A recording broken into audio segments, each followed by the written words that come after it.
Oh, nakapagsaldi ko na ba ang lahat? Oy, paalala ko lang to ha. Duterte nagsabi. Diyan magaling ang Duterte. We planted evidence and the intrigues. Intriga. Chismis. Kasi curious lang ako eh. Nasaan ba si Saldi ko ngayon? Nasa Europe. Sino bang labas-pasok ng Europe ngayon at bumibisita sa dahig? Diba? Mukhang may napangakuan na. Aba.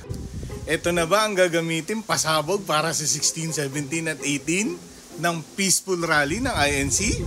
Ito na ba yon?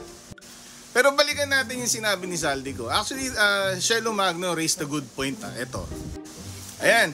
This was posted by Shelo Magno a few hours ago. Ang tanong ko lang kay Saldico, parang sobrang tanga naman ni BBM na hinintay pa ang BICAM para mag-insert ng 100 billion. Eh pwede na niya isaksak yun sa NEP pa lang. Just asking. My point, di ba? At saka parang bakit hindi familiar si Saldico bigla sa proseso ng budget, no?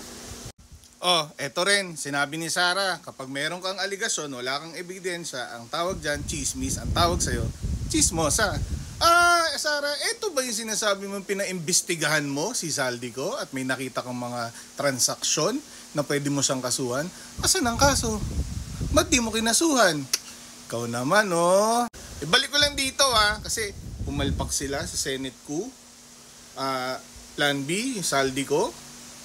Plan C is November 16, 17, 18, i-install si Sara as president. Papayag ba kayo dito nang ganun-ganun na lang? Binase ang pagpalit sa presidente sa isang chismis, wala namang ebidensya. Tatandaan nyo, nagpakita lang ng papel, ganun, di ba? Tapos, ginawa na nito yan eh. Hindi naman bumenta eh. Kaya kung ako sa inyo, huwag na kayo magpauto. Diyos ko, inuuto na lang kayo ng mga Duterte. Guys! Ano na?